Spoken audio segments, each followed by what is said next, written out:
All rise. Vous vous levez.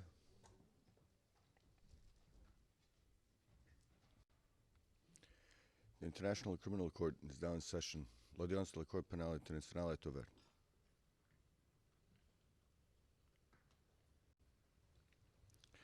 Please be seated. Vous asseoir.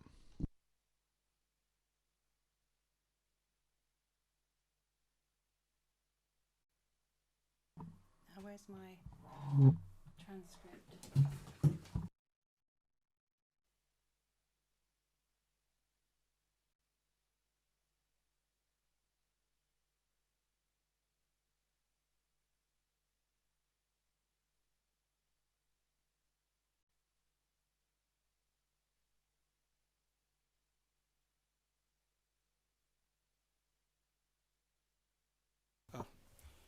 Okay.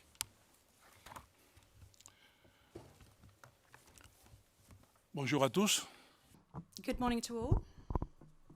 Je vous souhaite la bienvenue I would like to welcome you, et sans tarder, and without further ado, m'adresser I would like to l'officier d'audience address the court officer d'annoncer la fin. and request him to call the case, please. Court officer. Good morning, Mr. President, Your Honours. Situation in the Central African Republic in the case of the prosecutor versus Jean-Pierre Bemba Gombo, case number ICC 0105 0108, and for the record, we're in open session. Merci beaucoup, Monsieur le greffier. Thank you very much indeed, court officer.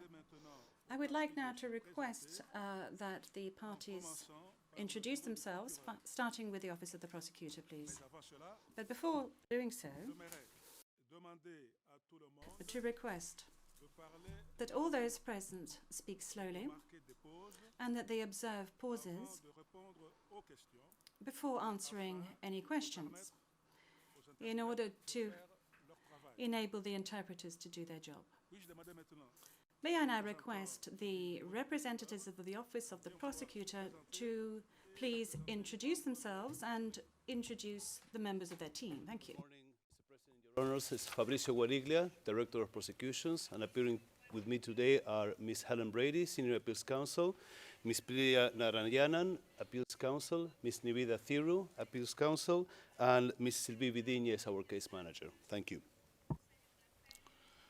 Merci beaucoup, Monsieur le procureur. Thank you very much, Mr. Prosecutor. Je vais maintenant m'adresser I am now going to turn aux avocats de to Bemba, counsel for the defense of Mr. Bemba. You will have noted conformément à votre that je ne dis pas in according défense, with your acknowledgement, I am not saying a été acquitté. that you are defense counsel because he has been acquitted. I am addressing you as counsel for Mr. Jean-Paul Bemba. Could I please ask you to introduce your team? Thank you. Well, good morning, Your Honour. And good morning to some familiar and friendly faces in the courtroom.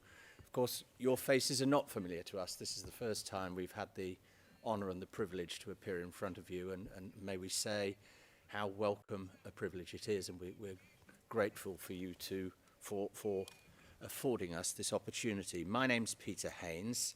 Sitting to my right is Kate Gibson, my co-counsel, and behind me, Cecile Lecole, our case manager.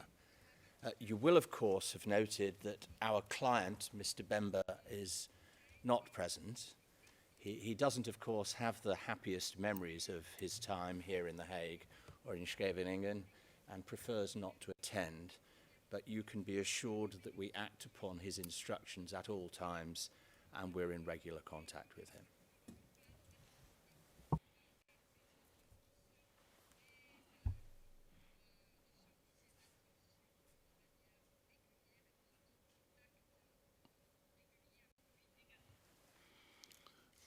Merci beaucoup, Maître Haynes. Thank you very much indeed, Enfin, j'aimerais me Mr. Haynes. I'd like to introduce myself and my colleagues. Je m'appelle Antoine Kissembe-Mindoua, My name is Antoine Kisembe Mundua, and I am the presiding judge over pre-trial chamber 2 of the court. On my right, Judge Tomoko Akane, and on my left, Judge Osario Salvatore Aitalia. First of all, I think it would be useful to clarify the nature of this hearing.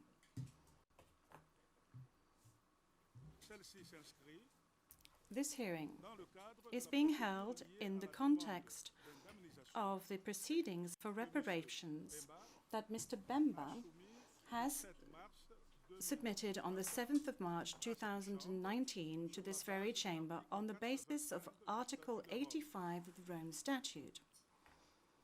Le 14 On the 14th of March 2019, the chamber decided tenue de cette audience to hold this hearing puisse with a view to enabling the parties to orally present their observations demande d'indemnisation. on the matter of reparations requested. Je tiens à rappeler I would like to recall les parties that the parties invitées à ne pas are invited répéter not to merely le contenu de leurs écritures. repeat the contents of the submissions previously filed. D'ailleurs, je trouve que Personally, les documents que vous I think that the excellents filings quant à la forme. are excellent both in terms of content and substance. Donner la parole à chacune des I would like to give each of the parties the floor, être clair et concis requesting that you remain clear and concise in what you have to say. qui ne devrait pas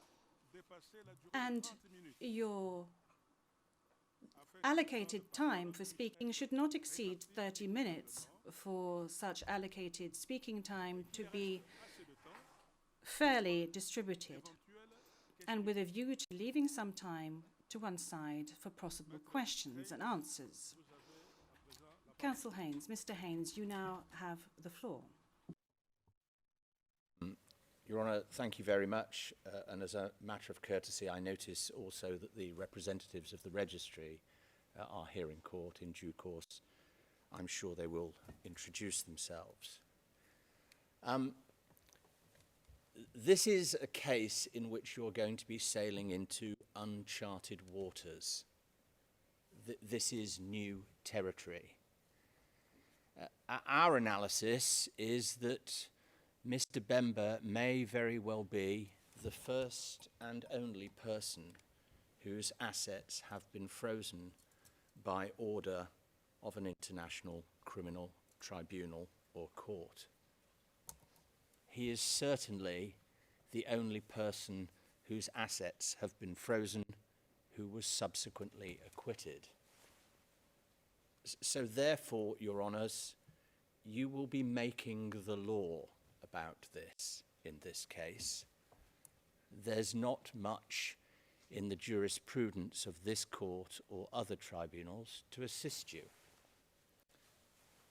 You'll have regard, of course, to what the judges thought in Engajolo, but that's merely informative. It's not binding upon you, and given the vast discrepancies between the facts of the cases, it's barely persuasive. More stridently, I say that the views of the minority of the appeals chamber who acquitted Mr. Bemba are completely irrelevant, as are the views of the judges of the trial chamber who convicted him at first instance.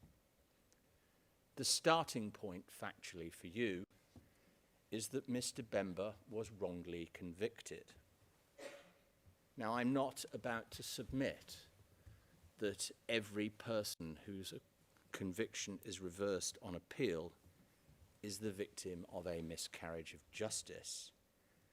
But this was an exceptional case, and in this case, Mr. Bemba's wrongful conviction, we submit, does equate to a miscarriage of justice.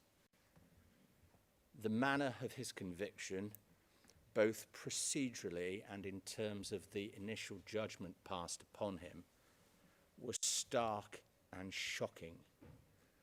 The language used by the three seasoned and experienced judges who overturned his conviction is unprecedented. They were quite simply flabbergasted by what they saw in the judgment, the manipulation of the evidence and the failure properly to apply central and essential principles such as the burden and standard of proof. They were explicit. They had to intervene to prevent a miscarriage of justice. Theirs are the only relevant views for you to consider in our submission. To do otherwise would be to fail to respect a verdict of this court. Now, an acquittal on appeal does not prevent a finding that there has been a miscarriage of justice. The reversal of the conviction does no more than prevent the miscarriage of justice from continuing further. Touching on what you've already said, on Monday evening we received something like 80 pages of filings from the parties opposite. We've had a limited time to digest them, and we anticipate everybody is going to want to say a few things today. I am going to limit myself to 20 or 30 minutes of your time, and I can't deal in that time with every submission made by the Office of the Prosecutor and the Registry. You have already received our request for leave to reply in writing, and I hope you will consider it on its merits favourably. Today, I'm just going to outline a few bullet points for you. Now let's get real. It's 11 years since Mr. Bemba's arrest and almost a year since his release. Obviously, being at liberty makes a substantial difference to his quality of life, but in terms of his access to his property, really not very much has altered. He has no bank account to which he has access. He cannot withdraw cash from the bank at the cash point machine, nor, amazingly, can his wife. He can't open a bank account. His air freight business has been destroyed. His homes in the Democratic Republic of Congo are occupied by squatters and have been ransacked. His motor vehicles are quite literally being eaten by rats in a compound in Lisbon. And his Boeing 727 aeroplane sits on the tarmac at Faro Airport in precisely the same position from which he disembarked it in 2007. Now, how did this situation arise? Well, in May of 2008, the Office of the Prosecutor seized pre-trial chamber 3, with applications for RFAs in 3 states. Those requests are apparently so secret that even to this day, we, Mr. Bemba's lawyers, are not allowed to see them. But we can work out in what terms they were cast. And there are 2 features of those requests that are of particular note. Firstly, they were indiscriminate. They sought the tracing, seizure, and freezing of absolutely every asset in each jurisdiction. And secondly, they did not only target Mr. Bemba. They also targeted members of his family, including his wife and his children. Now, in 2008, the age range of Jean-Pierre Bemba's children was 10 to 17. Mr. Moreno Ocampo and his staff would have been well aware of the ages and identities of Mr. Bemba's children. What was the possible purpose of asking a court to seize and freeze the assets of a 10-year-old boy or 2 twin 12-year-old girls? It cannot possibly have had anything to do with securing assets to provide reparations to victims in the future. It can only have been to cause hurt, distress, and embarrassment.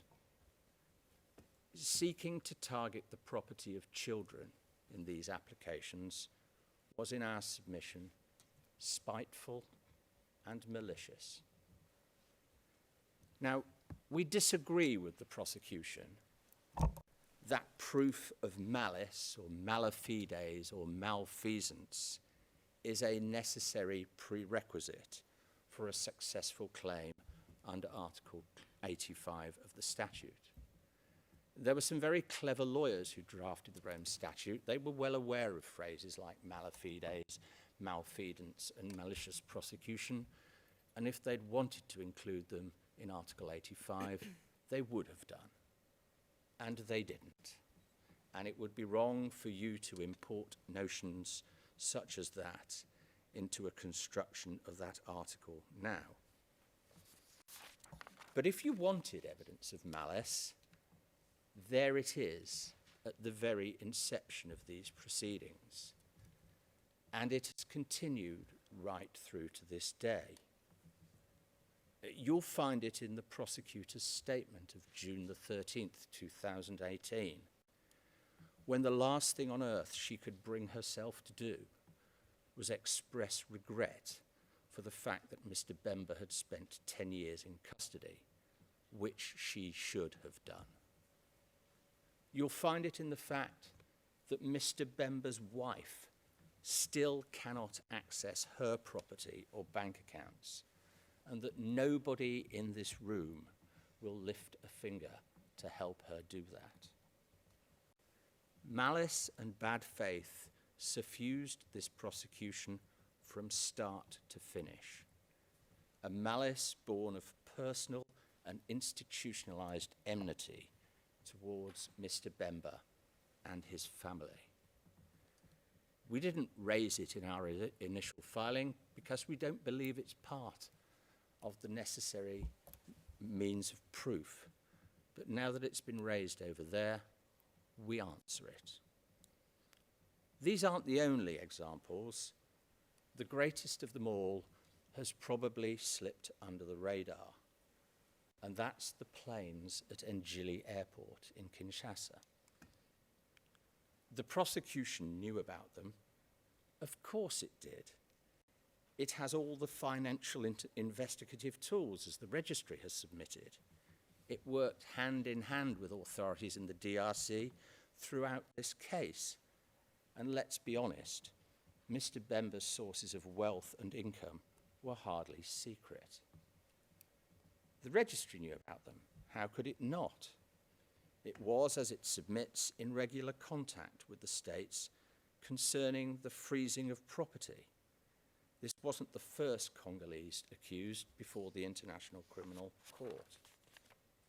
So what happened to the 6 aeroplanes at Njili Airport that belonged to Mr. Bemba?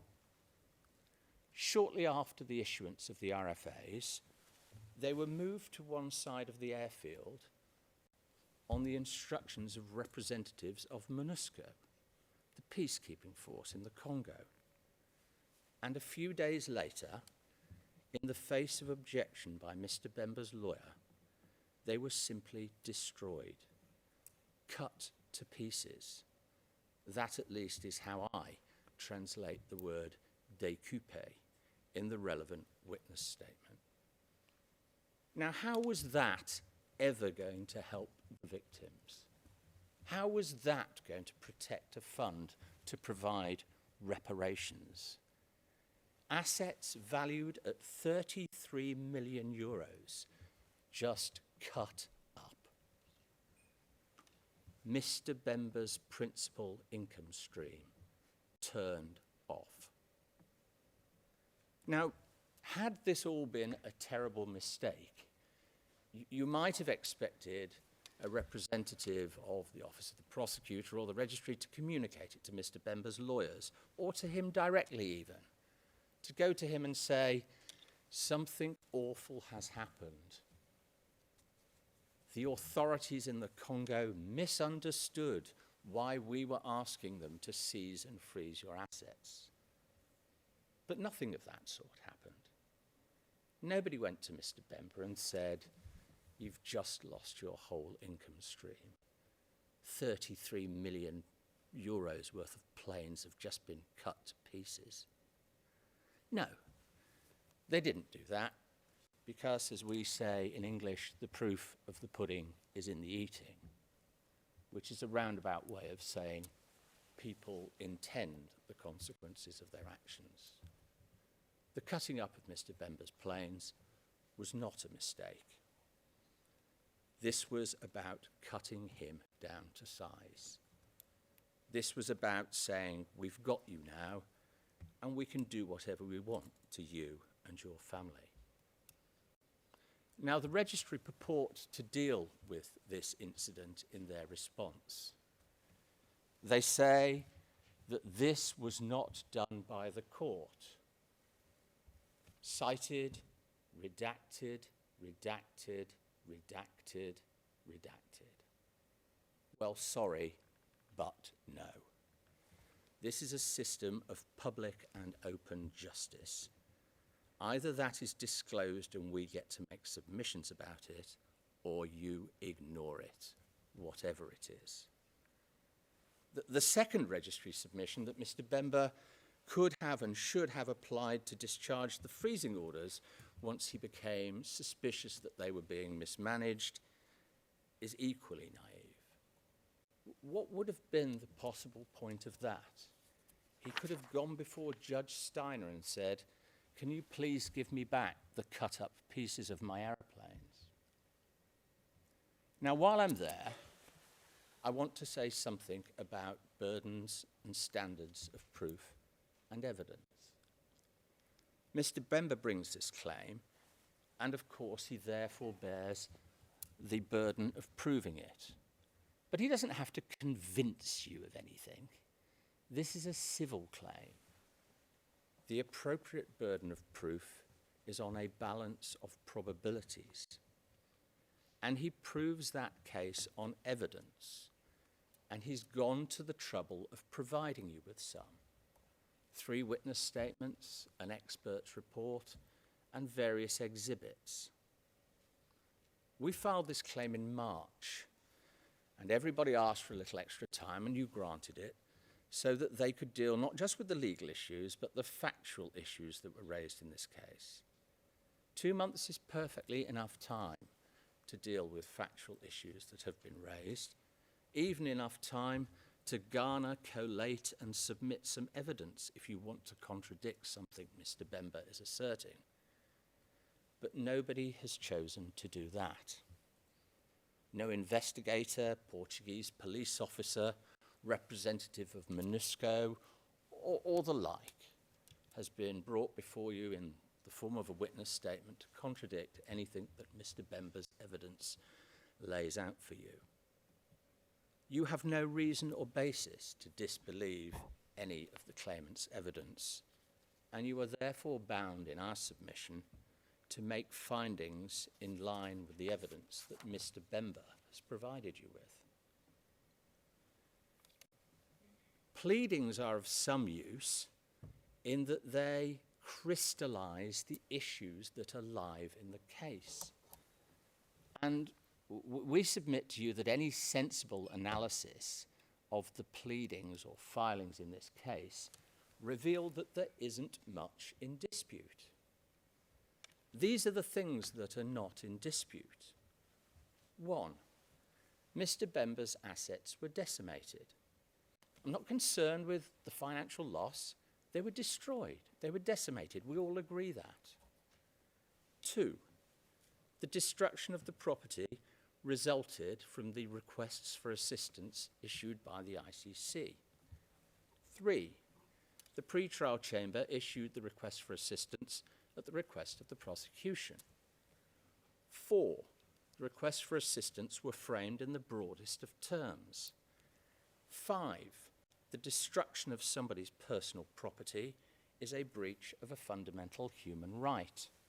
6, the ICC is an international institution that has a legal personality and it is not immune from civil claims. And 7, the ICC has the power to provide persons affected by its decisions with a remedy. None of that's in dispute. Plenty of time to dispute it if they wanted to. Indeed, leaving aside the issue of whether Mr. Bemba has established a miscarriage of justice, the only thing that's really in dispute in this case, the only moving parts, is how much financial loss was caused to Mr. Bemba and who and in what proportion should be obliged to repay him for it. Now, I want to say something about freezing orders, because they really are at the heart of this case. And I want to preface it all by perhaps giving a little evidence. You see, I've been a lawyer for 35 years. I've practiced in civil courts and criminal courts, domestic courts and international courts. And I cannot underline for you sufficiently how serious a freezing order is. How seriously courts who are being asked to make them regard those applications, and how serious the impact of those orders are upon those who are affected by them. It breaches their fundamental human right to property. It stops them living their lives. It stops them acting commercially. It's not by coincidence that freezing orders are referred to as one of the law's nuclear weapons. Nor is it a coincidence that despite having had many wealthy accused before it, the ICTY never froze anybody's assets. The ICTR never froze anybody's assets. And the Special Court for Sierra Leone, having the fabulously wealthy Charles Taylor before it, didn't freeze his assets either. Those courts knew that these are not orders to be played with, and that they had the self-effacement to acknowledge their own shortcomings and ability to manage properly such orders. Now, I hate to say this, but I sense in the submissions of the prosecution and the registry a lack of apprehension of that fact. They don't realise how serious these orders are, and they don't realise how serious what has been done is in this case. Now, we've set out before you a compendious review of the domestic and international practice in relation to freezing orders. And we did that not because we suggest that the ICC is subject to European Union regulations. Of course it isn't. But we did that to illustrate that the development of the law on freezing orders is consistent worldwide. And you can derive 3 principles from it, we submit. 1, when you take possession of somebody else's property, you assume responsibility to look after it. And that responsibility is multifarious and serious. 2, you cannot delegate that responsibility to a third party, even if they effect the seizure or freezing, whether they're within your jurisdiction or another. And 3, if it all goes wrong, or your action is misfounded, you, as the person who asked for the order, have to indemnify the person whose assets were frozen. That's why we set those things out. And the ICC, as an institution with a legal personality who asked for those orders, is in no different position to anybody else. This all went badly wrong. The temerity of the registry's submissions in this regard really beg a belief. They suggest that it was for Mr. Bemba, appreciating that his assets were being mismanaged, to go before Trial Chamber 3 and ask them to lift the freezing orders. Well, let's leave aside for 1 minute the fantastic possibility that Judge Steiner would ever have lifted a freezing order in relation to Mr. Bemba's property. But place that in the context of accepted international protocol. That is to put it quite the wrong way round. And the real temerity of that submission is that within a very few years of the making of these freezing orders, the registry was painfully aware of how badly wrong it was all going. They were submitting internal reports saying, there will be no money left for reparations. We will not be able to advance funds to Mr. Bemba's lawyers. Where, we say, was their application to Trial Chamber 3 to discharge the freezing orders? Where were they accepting the responsibility of going before the court and saying, before this goes completely belly up, we need to review what we're doing? Now, one last thing before I conclude, and that is another area in which we suggest our submissions have been misrepresented or maybe just misunderstood. Mr. Bemba's claims in relation to his destroyed property are pleaded in the alternative. The claim for the destruction of his property does not depend upon a finding that there has been a miscarriage of justice. That claim could well succeed, or could well have succeeded, even in the event that his trial had been perfectly regular, or in the event his conviction had been upheld on appeal, because it depends upon the actions of the court in failing to look after the property it seized. These claims were simply amalgamated as a means of expedience. Rather than wait for whatever period of time to amass the evidence in relation to a claim for his destroyed property, he has compiled it in with his Article 85 claim so that the matter is expeditiously before the same chamber. Two things to conclude. One, I want to say a few words in defence of Mr. Bemba's position in bringing this claim. The commentary surrounding this case, in our view, has been unfairly critical of Mr. Bemba. But people suggest that it's an act of revenge, or that he's trying to bankrupt the court, or that his claim is in some way disproportionate. But that ignores the reality. This happened. His property has been destroyed. It was a result of the request for assistance issued by this court.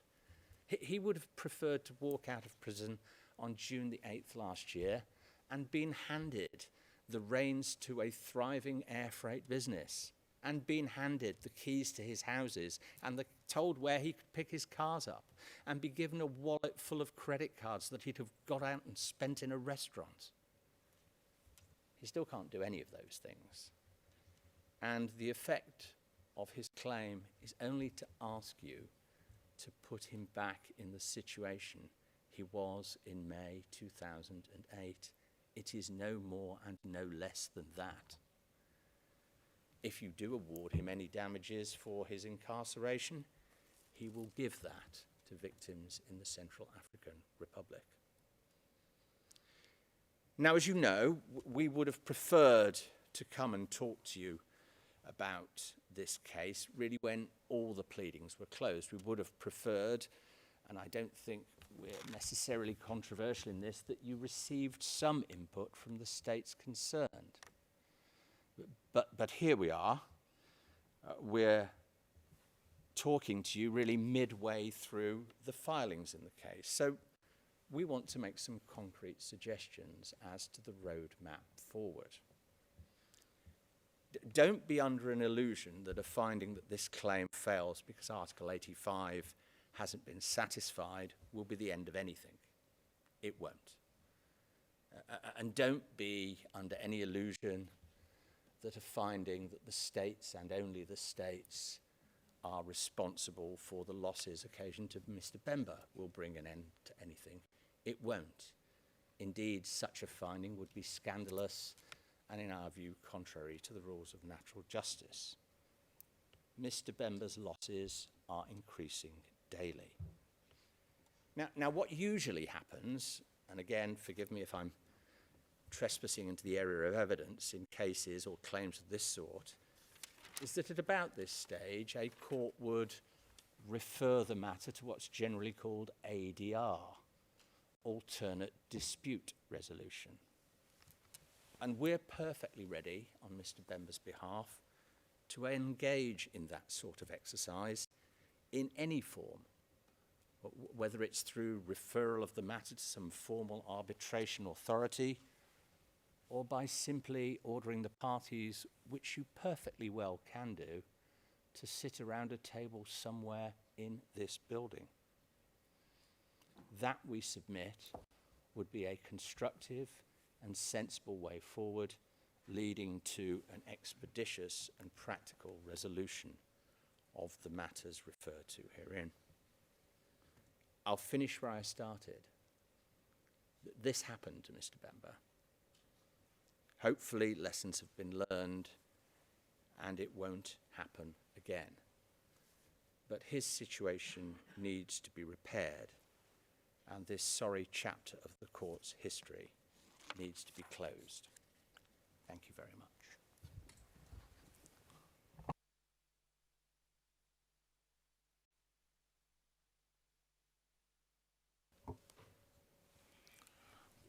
Merci beaucoup, Maître Haynes. Thank you very much, Mr. Haynes, for your stellar presentation.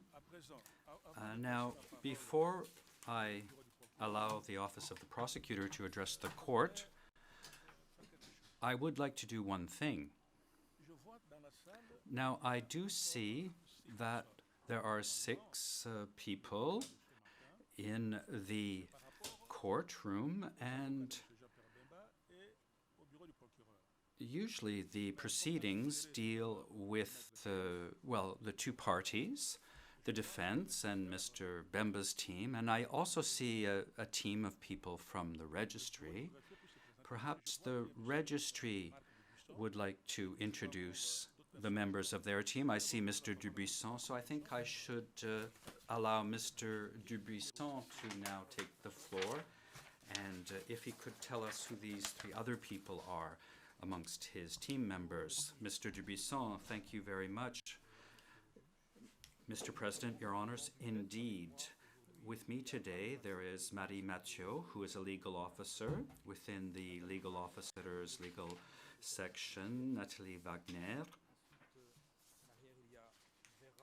Vera Wang sitting behind me, who also a legal officer within the external relations division, and finally Elizabeth Boulaz-Smith, who is a legal officer who specializes in cooperation with the states, and finally myself, Marc Dubuisson, representing the registrar, Mr. Peter Lewis.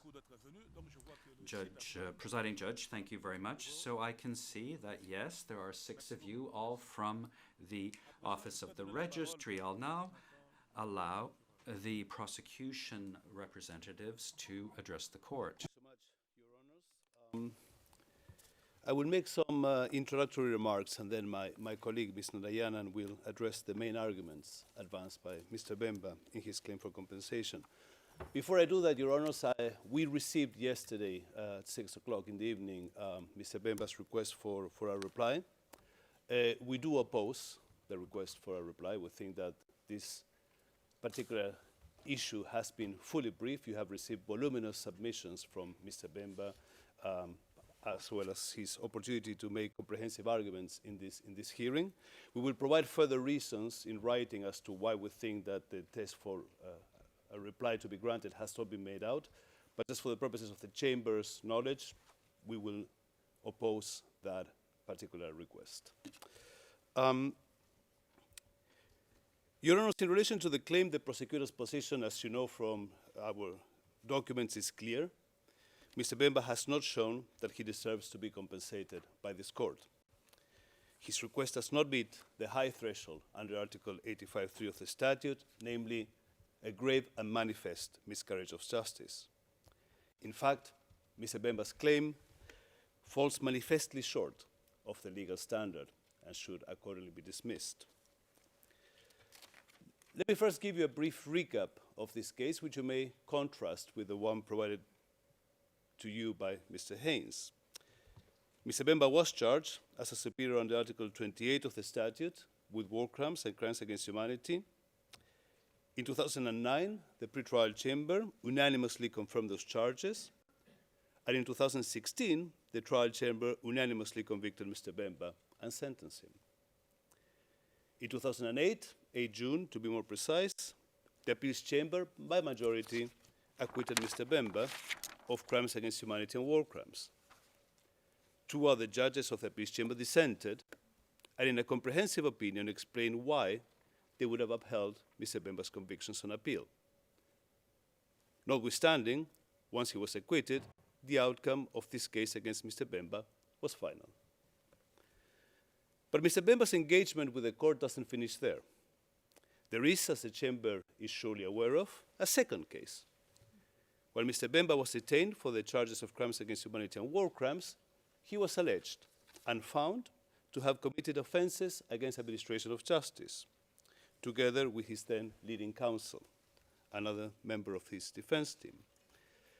In 2016, Trial Chamber 7 convicted Mr. Bemba of Article 70 offenses, and in 2018, the appeals chamber, in a different composition, unanimously confirmed his convictions for soliciting the giving of false testimony, Article 71A of the statute, and for corrupting witnesses under Article 71C. Those convictions are final, although Mr. Bemba has launched a second sentencing appeal in that case. Your Honors, Mr. Bemba has brought this compensation claim 9 months after he was acquitted in the main case. He asks to be compensated in the sum of 68.6 million euros, an unprecedented amount, and suggests that this sum is owed to him in several ways. You have heard Mr. Haynes.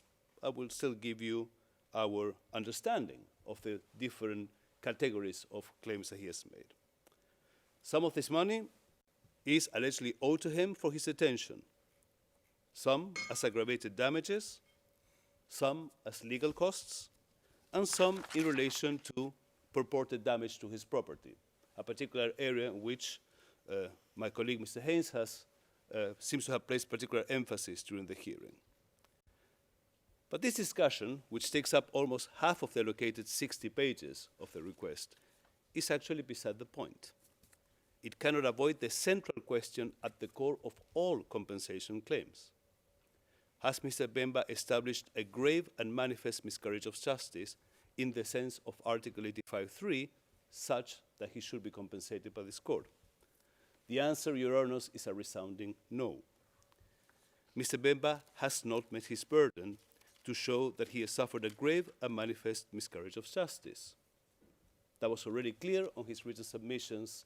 The belated attempt made in this hearing to suddenly present a mala fides case for compensation doesn't change that. If Your Honors are convinced, as we are, that the conditions of Article 85 are not met, then these proceedings can be brought to a swift end. I have taken note of Mr. Haynes' warnings that this will continue after that. And of course, Mr. Bemba is free to resort to whatever remedy he considers appropriate. But the fact is that Article 85 proceedings should be terminated, will be closed, and there will be no more legal recourse within the court's legal process for Mr. Bemba. Your Honor's compensation proceedings were always meant to be limited in scope and exceptional in nature. Article 88 was carefully carved out when the Rome Statute was negotiated.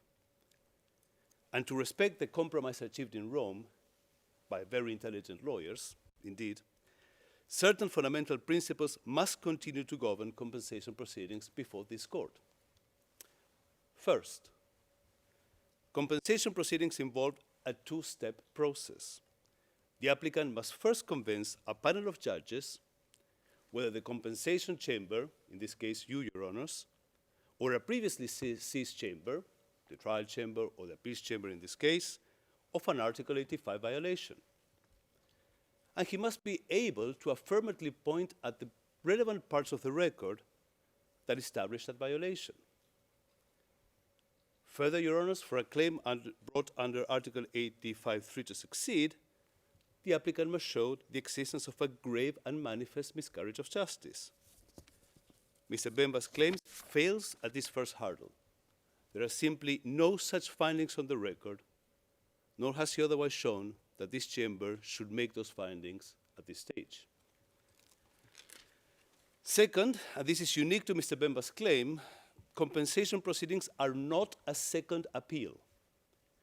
Yet, Mr. Bemba repeats in his written submissions several arguments that he has previously voiced unsuccessfully at trial, many of these in a December 2014 abuse of process motion that was rejected. Those arguments were raised again on appeal by Mr. Bemba. The majority judges simply did not address them.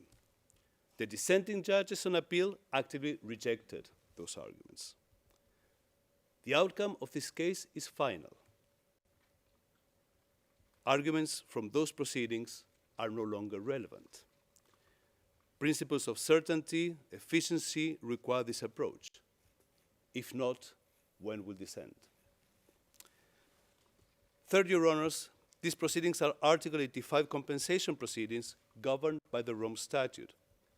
They are not proceedings to determine claims of negligence, tort, or otherwise entertain Mr. Bemba's private claims. These aspects of Mr. Bemba's claim fall manifestly outside the scope of Article 85 and therefore of these proceedings, and outside the jurisdiction of this chamber. They must accordingly be dismissed. Your Honors, my colleague Mr. Narayanan will address now some of the key arguments advanced by Mr. Bemba and explain why his claim cannot succeed on the basis of those arguments. Thank you. Merci beaucoup, Monsieur le Procureur. The presiding judge, thank you very much, Mr. Prosecutor.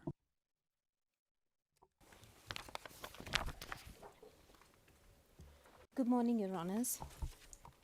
My name is Priya Narayanan, and in our remaining time, I will address Your Honours on why Mr. Bemba's claim falls so manifestly short of the Article 85 legal standard. We have noted your instructions, Your Honours, and so we will focus only on those key issues which in our view demonstrate the limitations of Mr. Bemba's claim. And I can assure you that we will not take too long. Our written submission is our comprehensive response to all the issues that Mr. Bemba has raised so far. And also, in light of Mr. Bemba's submissions today, we will invite you, Your Honours, to look closely at the record in making your decision. But first, what is the legal standard for this compensation claim? And has Mr. Bemba met it?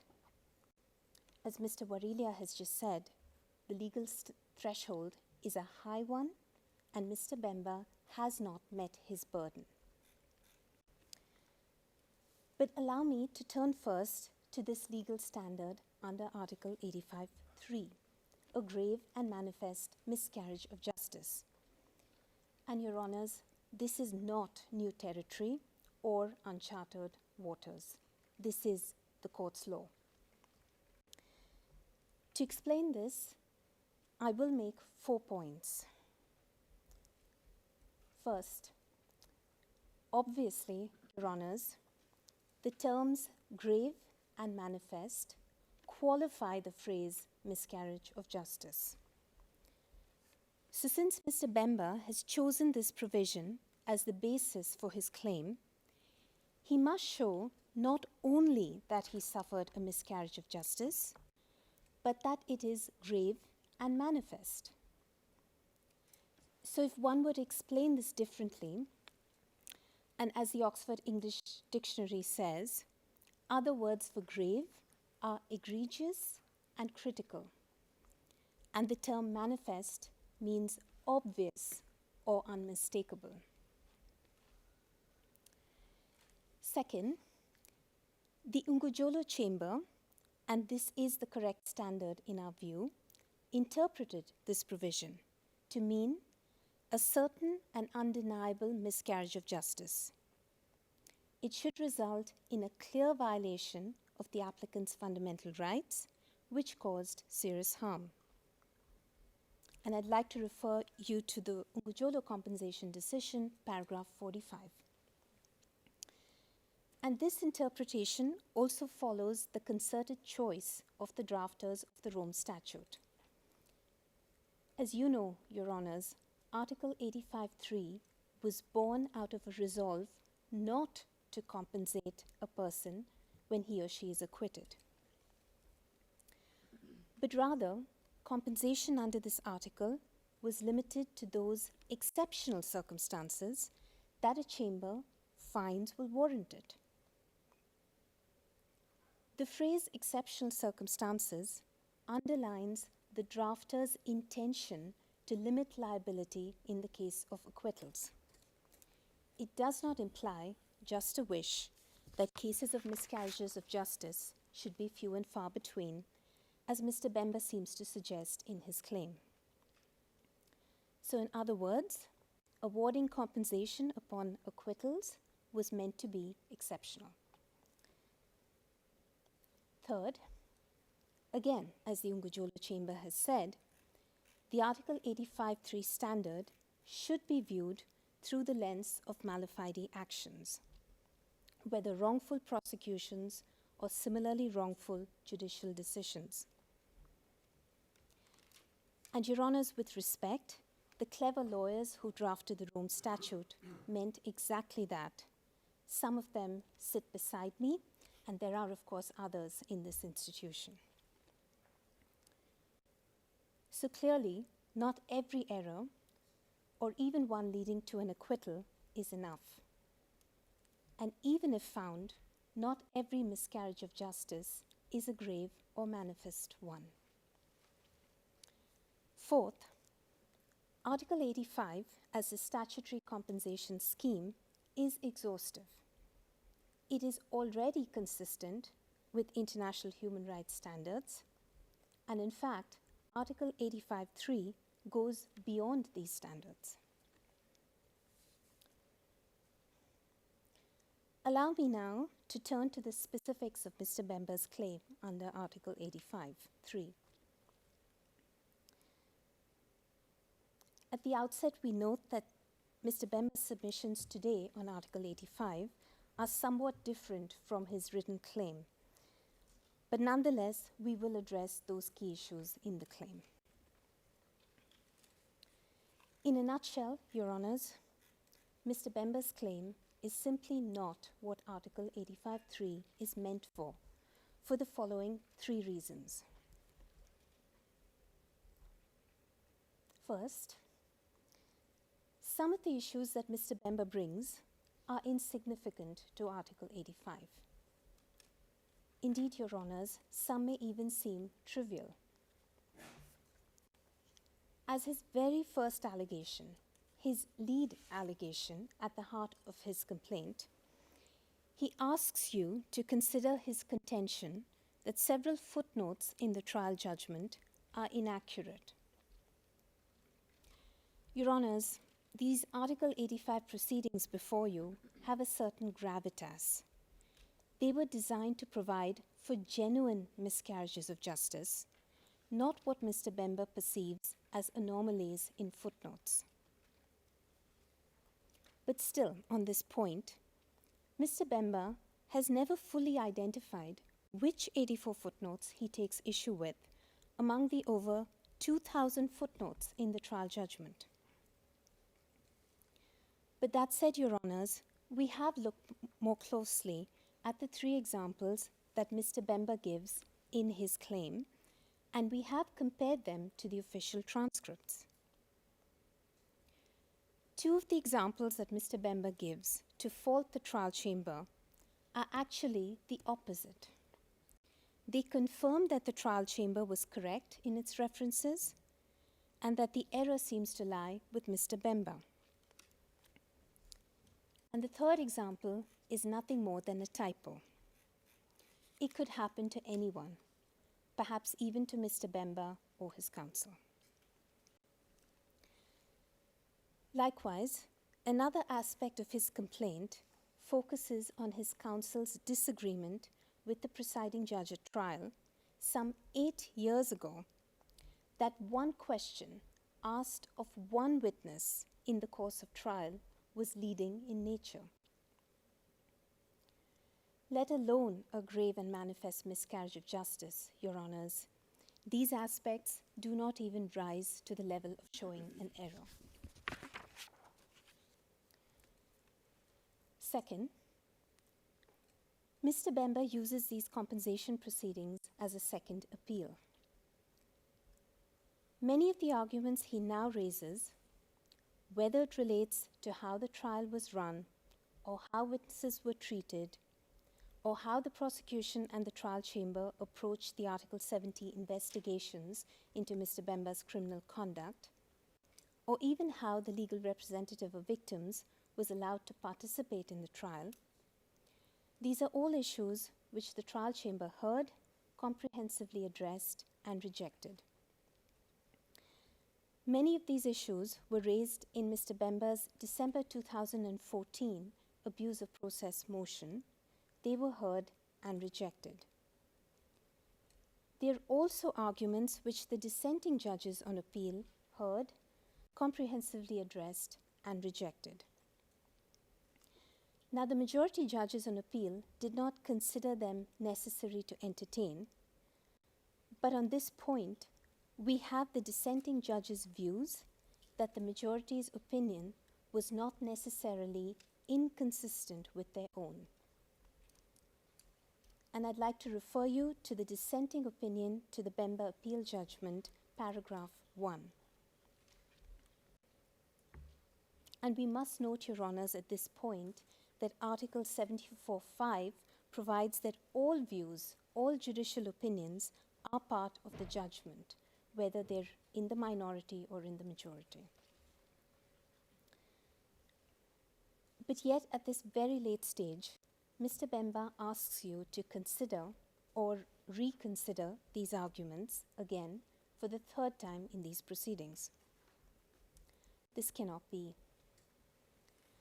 Compensation proceedings are not proceedings of last resort, which Mr. Bemba or any other applicant tries when he has tried all else and failed. Rather, the remedy is one of exceptional resort, limited only to those deserving complaints which genuinely meet the Article 85 test. Mr. Bemba's claim is not one of those. Third, Mr. Bemba's allegations against the prosecution are simply not founded.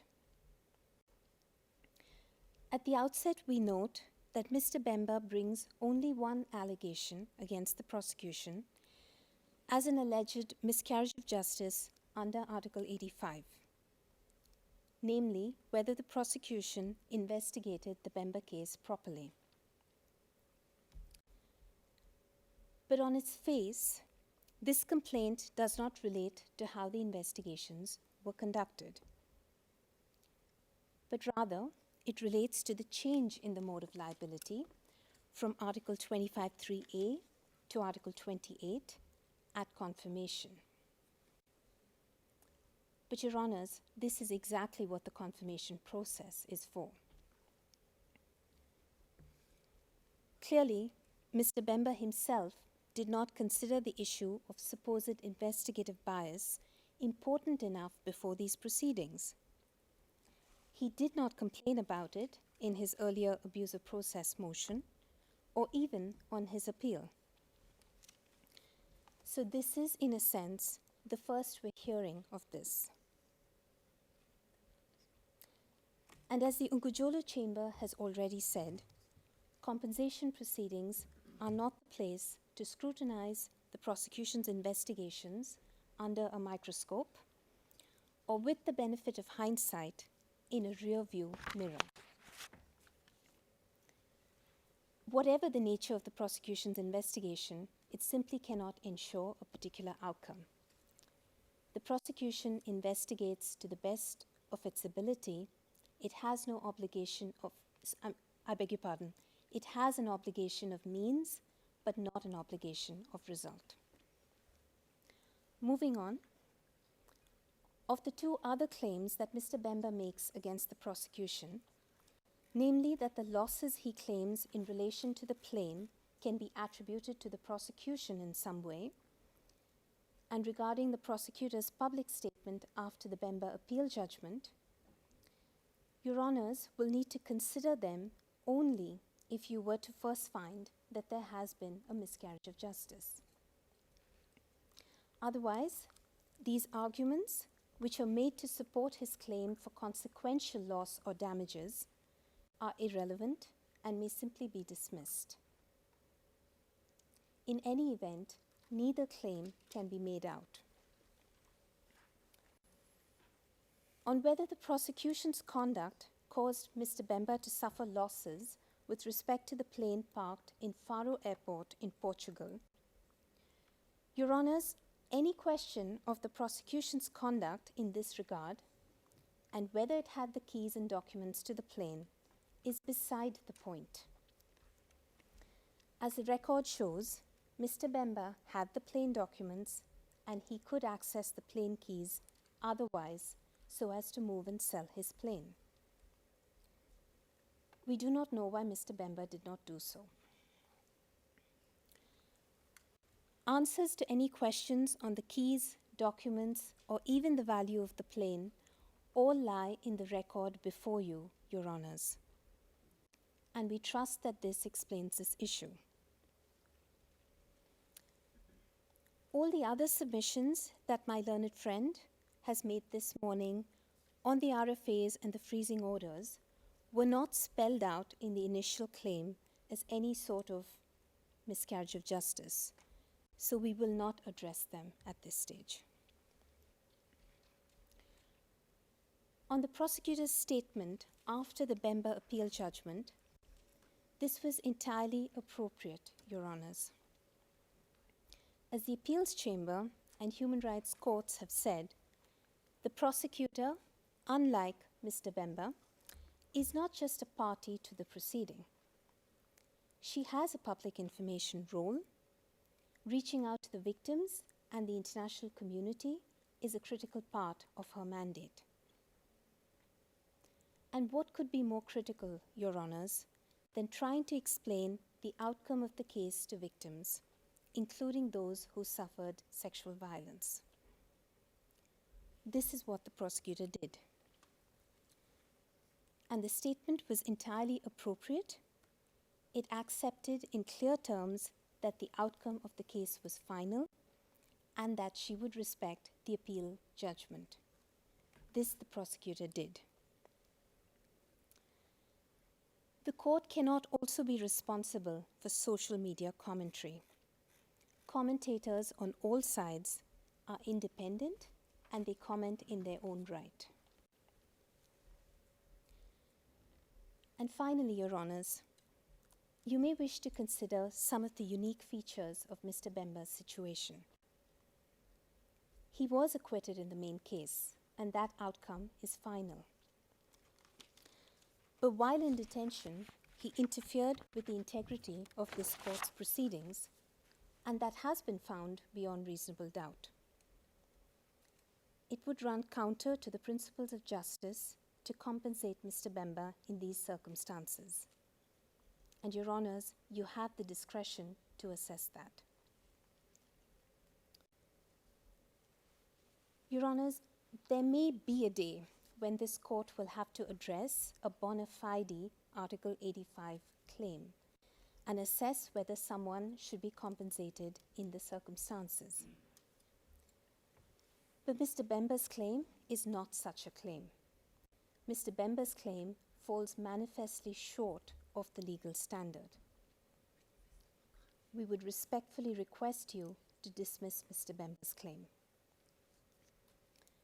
Unless Your Honours have any further questions for us, that would conclude our submissions. Thank you. Merci beaucoup, Madame. Thank you very much, Madam Prosecutor. If I understand you correctly, the prosecution has finished with its submissions for this morning. Is that correct? Yes, Your Honours, we have finished. Thank you. Merci beaucoup. Alors, Thank you very much. So now, we have a few moments left in order to floor any questions from the chamber. And whilst my colleagues are thinking on the matter, I think that I might have two questions to put forward. Firstly, a question for the counsel for Mr. Jean-Pierre Bemba. I was going to say the defense of Mr. Jean-Pierre Bemba, but I'm not going to say that. Counsel for Mr. Bemba. I have also two questions for the prosecution. I will start with counsel for Mr. Jean-Pierre Bemba. Mr. Haynes, if I have understood you correctly, you said that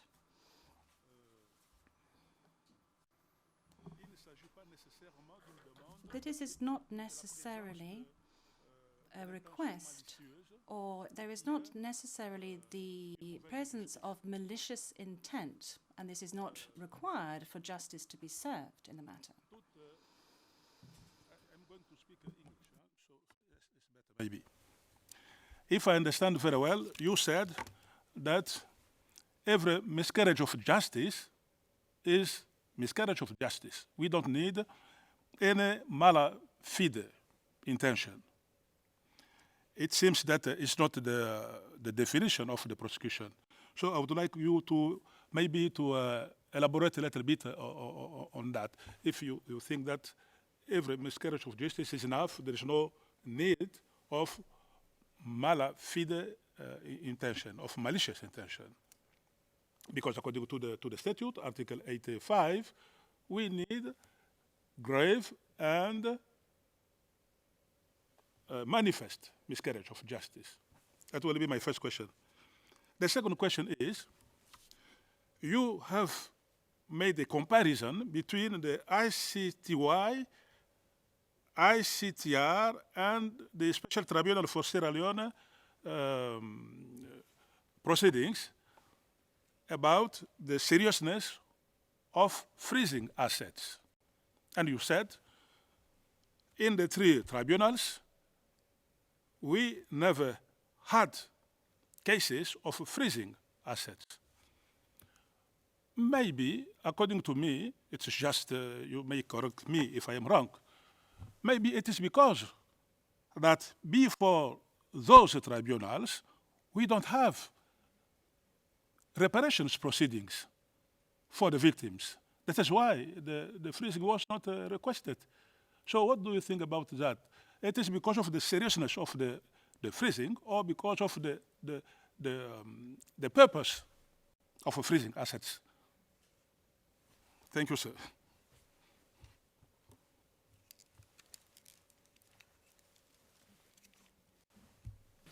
I'll deal with the second point first.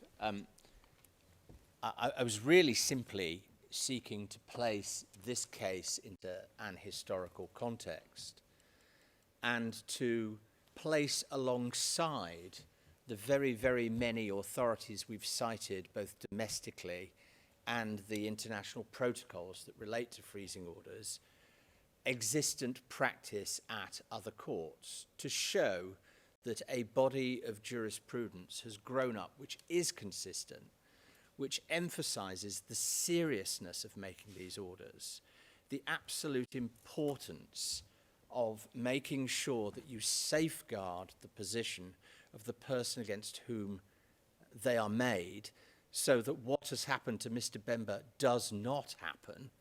And if it does happen, then the person who asks for those orders is obliged, very often as a prerequisite, to provide an indemnity against losses. That's how serious these orders are. And yes, there were powers in each of those tribunals to seize accused assets. It may well be that the purpose of doing that would have been different because, as you say, there was no reparations proceedings, but there was still an ability to seize money to pay fines or to repay money deemed to be the proceeds of crime. So, as it were, the purpose of seizing and freezing the money may have been different, but the mechanism was the same, and the reluctance and the care with which those courts approached it is in marked contrast, we submit, to the way in which they were sought in this case and mismanaged. And it's perhaps appropriate at this stage that I want to make something very clear to the prosecution. We don't just say that the responsibility they bear in this case is limited to one aeroplane, the prosecutor's statement, and the change in their investigative position. We say it's all down to them. They are the organ of this court that seized pre-trial chamber 3 with the requests for assistance. It is their action which is the sine qua non to the mess that Mr. Bemba is now in. And I'm comforted in making that submission to you because the registry agree with me. They say in their filing, it's the prosecution who asked for these orders to be made, and the responsibility lies with them. Well, we're here now. The prosecution have known at least since Monday night what the registry's position is. They know full well, if they didn't before just now, what our position is. If they want to answer that, they probably ought to do so today. Now, as regards whether Article 85 has a requirement that the claimant proves malice, we disagree. I mean, I can't, there's no point in me repeating it. I disagree. I've said so. It's not in the terminology of the article itself. It's been imported by the prosecution in their filing. And in what I regard as a rather extraordinary submission, they say because there are members of their staff who are present at the Rome conferences, then they have, as it were, some sort of final word on telling you how those articles are to be construed, and I disagree with that fundamentally anyway. But I'd say Article 85 makes no mention of malice. It makes no mention of malfeasance. It makes no mentions of mala fides. What it does say is that you have to find a grave and manifest miscarriage of justice. I'm not here to repeat what we put in our written filing.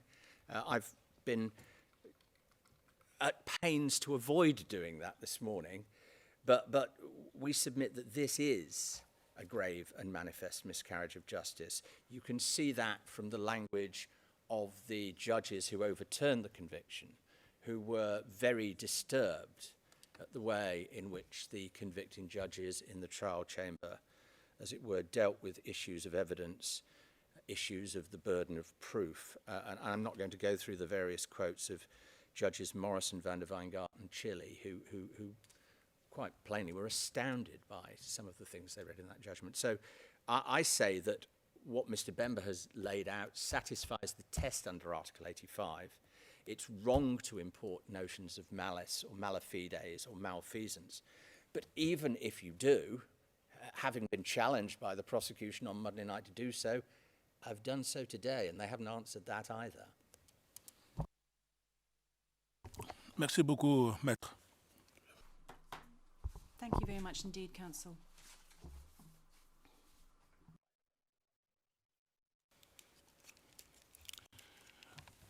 Mes collègues n'ont pas de questions pour...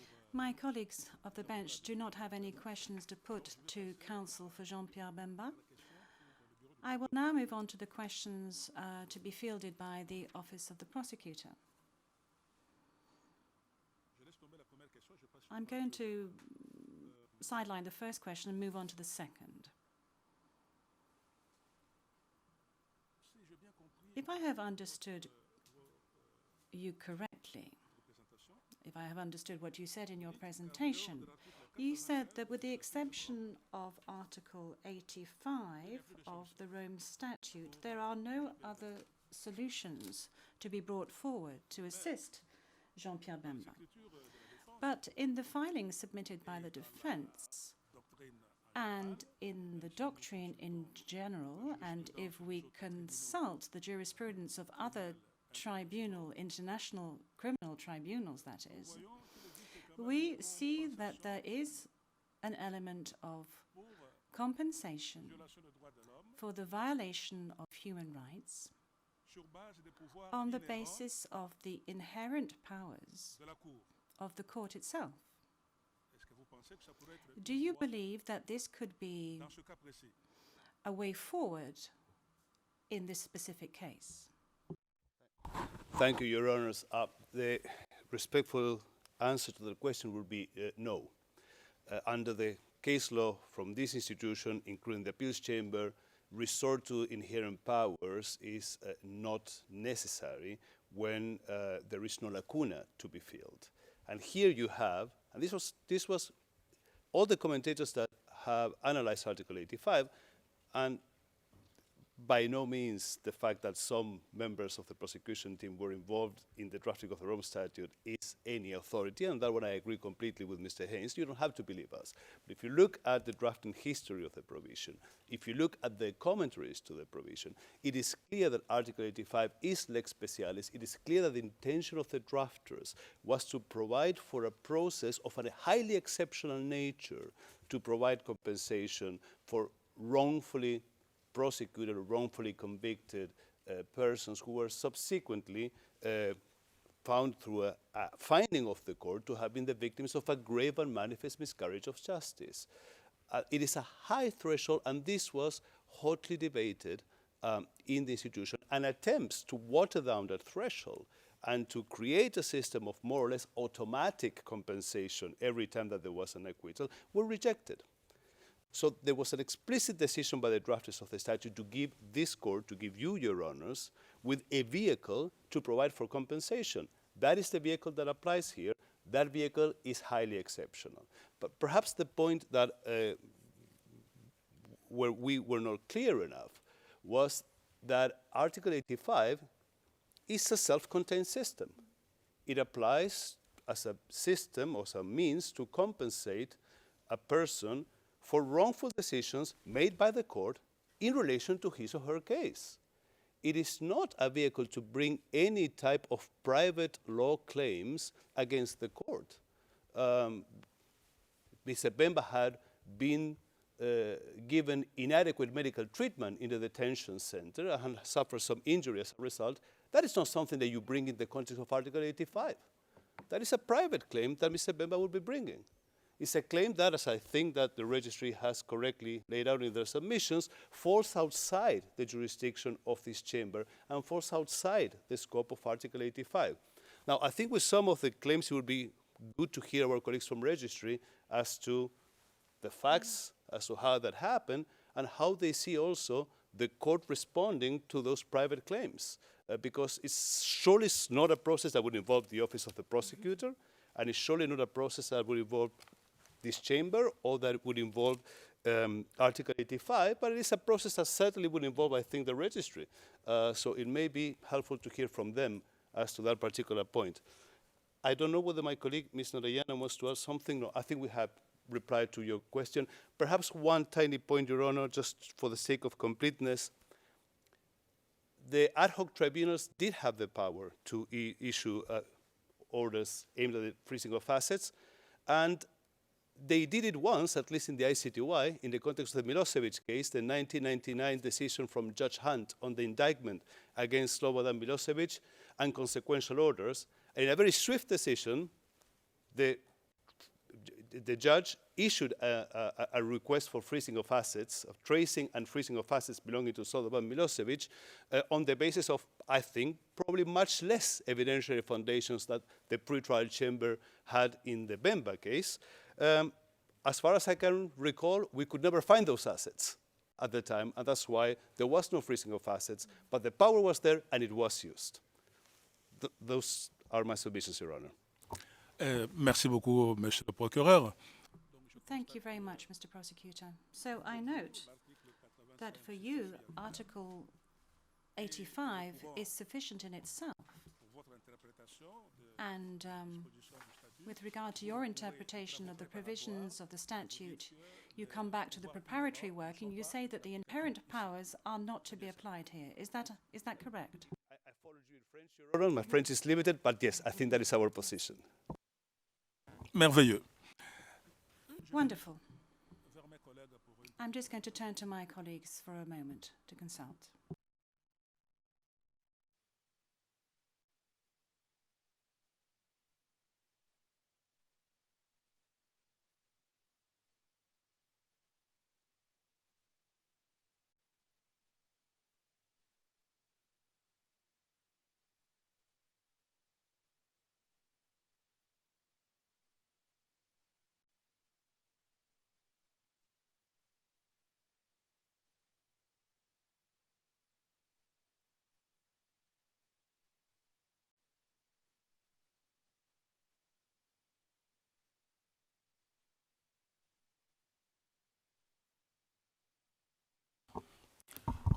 Judge Mundua. There we are. As I was saying at the outset of this hearing, we have two parts to this hearing today. We have counsel for Mr. Jean-Pierre Bemba Gombo and also the Office of the Prosecutor. But it would seem to me that there has been a request on the part of the Office of the Prosecutor and also on the part of the registry. The registry would like to intervene. And if so, Mr. Dubuisson, you have a number of minutes to take the floor. We have, of course, already received your submissions, which are exhaustive in nature. Mr. Marc Dubuisson. Yes, thank you, Mr. President. The registry understands that in terms of the legal criteria to be fulfilled, of course, this is a discussion between the prosecution and the defense. But I indeed did want to address the court, and in view of the fact that it is limited, we are limited in time, I'm going to be limiting myself to a number of general observations. First of all, the registry would like to note the applicability of Article 85 and 173 and 175 to the ROP, and also the inherent powers of the Chamber to take decisions on all aspects of the complaint. Now, paragraph 3 of the submissions of the Office of the Prosecutor, the registry is in agreement that a request for compensation has to follow a two-pronged approach, namely to establish the requisite provisions in Article 85 and then to consider any amounts for possible compensation. Now, with regard to what Mr. Haynes had to say, and obviously with all the respect that I have for my colleague, there are not any new submissions that have been made this morning in response. And of course, we are not in agreement and we are contesting the alleged evidence or proof that has been brought forward. We are somewhat reticent to respond. But in view of what the prosecution has said, the registry is in agreement with all or the sum of the prosecution submissions. I would like to provide you some information, but I would like to also give you extra information, if you will allow, on a number of points. Indeed. Now, in the observations of the registry, the amount of compensation requested has been deemed to be exaggerated. Now, first of all, the right of property of Mr. Bemba, which is the right that the defense would like to have respected in filing its request for compensation, despite any lack of jurisprudence in the matter, has never on one occasion been violated. These are provisional measures. He has never been deprived of his property, of his right of property. He was in a position to administer or manage his property from the detention center. And the registry, who was in charge of managing the detention center, can confirm that Mr. Bemba was in a position to provide any instructions for the management of his property. He could do so either via his counsel in a privileged manner, if he deemed necessary, or via the various visits and channels of communication that were free for him to take up in the center, in the detention center. Now, with regard to the legal fees, he asked for his counsel to free up certain amounts of money from his accounts, and he could also provide any instructions for the management of his property that he deems necessary. Now, with regard to the 12% of the sum of compensation requested for the deterioration of his property, that is linked to cooperation requests on the part of the court, the defense, well, I shouldn't say the defense, Mr. Haynes, nor has Mr. Haynes demonstrated the alleged responsibility of the court in the so-called mismanagement of the property. This has not been proven, and this absence of proof, the fact that the court has taken preservation or protective measures in cooperation with certain states, it is therefore the onus is therefore upon Mr. Bemba to prove that there has been any damage. A report was produced, and without revealing any information publicly, is based on information that has only been provided by the defense, and this information is selective in nature, as underscored by the Office of the Prosecutor in paragraph 2 of its submissions. In order to provide you with a concrete example, Mr. Bemba does not give any information on the state and the maintenance of his property before his arrest. He does not give us any point of reference, the court any point of reference, in order to quantify the damage to his property. The only point of reference he provides is the date of his arrest in 2008. And he says that all of his property that was damaged due to the shortcomings of the court was in a perfect state of repair at the time when he was arrested. Now, with reference to this property that was either seized or freed, the fact that Mr. Bemba is or is not the proprietor of said property was not an easy thing to establish via the cooperation channels. Indeed, the property deeds for some of the property for which the depreciation of value of said property has now been alleged was not provided by Mr. Bemba. This information is provided in the confidential submissions. However, it is clear that it was indeed Mr. Bemba who had the best possible knowledge of his own property. Mr. Bemba cannot now request that he be compensated for alleged damage to property for which he has not revealed the existence to the court.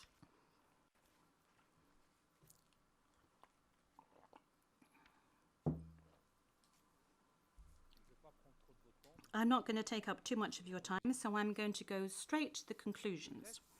The registry maintains that the complaint for compensation should be rejected because it is unfounded in fact and in law. If the property that has been seized or frozen has a link with the court, the registry notes that some of the compensation requested has not been evaluated by the defense, whereas the onus is upon it. And secondly, the reasons for the absence of said evaluation have not been provided. And thirdly, whatever the case, the court, via the registry, has never received any information either from states or from third parties that would enable it to conclude that the property was left to rot. Now, as Mr. Haynes' submissions do not correspond to the reality of this file, the reality of this situation being the cooperation, because we are in a context of complementarity, and without providing you any confidential information, this cooperation work was lengthy and difficult because from the very moment that the identification of property came into play, there were a number of difficulties with regard to property that had already deteriorated before his arrest. Now, without going into the details, the defense also has knowledge of many more items of information of what went on, but this cannot be mentioned in public, and neither can we. And of course, we are providing the public with only a partial version of this case. And that is the problem that we are up against today when we have to explain what happened, because most of the information pertaining to this case is confidential or under seal, and on occasion also ex parte, either for the defense or for the prosecution. And as my colleague has reminded me, this information has been validated by one chamber. Thank you. Judge Mundua, thank you very much, Mr. Marc Dubuisson, representative of the registry. Now, I don't know, but allow me to confer with my colleagues for a moment.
Voilà. Judge Mundua, well, I must say I'm in a bit of a difficult situation. After the registry's remarks, if I allow the defense to address the court, then the OTP will want to address the court and we will never come to an end of this. So I would like to ask anyone who wants to add anything to supply fresh filings to the chamber. Is this solution suitable to the parties? I'd simply want to make one, possibly 2 points, which I can do in no more than 2 minutes, and it arises really from what Mr. Dubisson said and nothing else.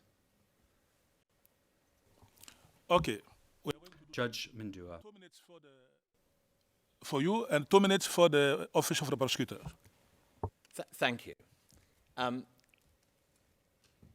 At the risk of repeating myself, it is our case that the claim for the damage to Mr. Bemba's property does not depend upon a finding under Article 85. There is an inherent jurisdiction. Perhaps I could give you an example. Let's suppose Mr. Bemba had never been arrested. Let's suppose he had never been detained in custody. Let's suppose he appeared before this court on a warrant, on a summons. But during the process of that, his goods had been seized and the court lost or destroyed them. He would have no claim under Article 85, but he would have a claim against the court under its inherent jurisdiction for the destruction of his property. And that's precisely the way in which we say that that is a claim which stands alone. It may be that it's consequential loss under Article 85, but it is equally losses that for which he is to be compensated under the court's inherent jurisdiction. Now, I'm afraid I simply do not understand Mr. Dubisson's submissions that Mr. Bemba's rights to property have not been interfered with. We are all agreed. Pretty much everything that he had in March of 2008 has been destroyed. And yes, I agree. A good deal of what is in Mr. Dubisson's files we haven't seen. It cannot apparently be disclosed to us. But what has been disclosed is a witness statement from a bank manager, a witness statement from a director of an airline company who rented out Mr. Bemba's aeroplanes, a witness statement from a lawyer of Mr. Bemba who provides you with cogent, admissible evidence that he owned all that property and it was all destroyed. And Mr. Dubisson has had that for 2 months and has offered nothing in response to suggest that Mr. Bemba didn't own those aeroplanes and that they were not destroyed. So I don't understand that submission. It's quite wrong. Beaucoup, Maître. Judge Mundua, yes, thank you. Your Honours, 1 minute wrap-up submission. This hearing has shown basically what now the claim that Mr. Bemba is bringing is about. There is, on the one hand, an Article 85.3 claim that seems to now be predicated, it didn't used to, but now seems to be predicated on mala fides by prosecutor of the court. And then there is an independent claim, which is a private claim for damages to his property. Both claims must necessarily fail. The first one, we have already provided written reasons why there is no grave and manifest miscarriage of justice. We can also make clear that in this here that we completely dispute the nature of the claim that the court or the prosecutor acted in mala fides. We did our job to the best of our abilities. And indeed, we push for the freezing orders, as we are required to do under the statute for the benefit of victims, and that is perfectly fine and well. And that was a proper discharge of prosecutorial functions. No reasonable claim of mala fides can be done on that basis.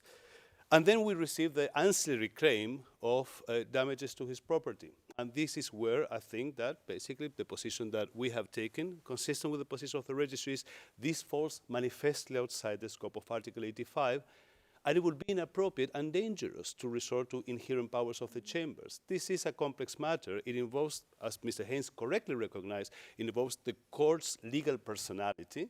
The possibility of bringing a case against the court raises a host of critical legal issues of public international law that, frankly, I am certainly not in a position to answer, including the court's possible assertion of immunity, including which would be the forum for such a claim. This is not something that this chamber should rule on, and I respectfully think there is no need for that. This is an Article 85 claim. You have to deal within the context of that provision, and then Mr. Bemba would be free to choose whatever forum he wishes to choose for bringing any subsequent claims that he wishes to bring. This concludes our submissions, Your Honors. Thank you for your patience. Judge Mundua, thank you very much, Mr. Prosecutor. I think we've all noticed that this is an extremely complicated and difficult matter. I'd like to thank everyone for their filings, which were very clear, quite exhaustive. And I also like to thank you for your pleadings, which have been stellar. We have come to the end of today's hearing in the case of the prosecutor versus Jean-Pierre Bemba Gombo. I would like to take this opportunity to thank all participants who were part of today's hearing, including the interpreters, the courtroom reporters, and of course, the security staff and other officials and personnel of the court. I greet those who are in the public gallery, and I wish everyone a good day. The hearing is adjourned.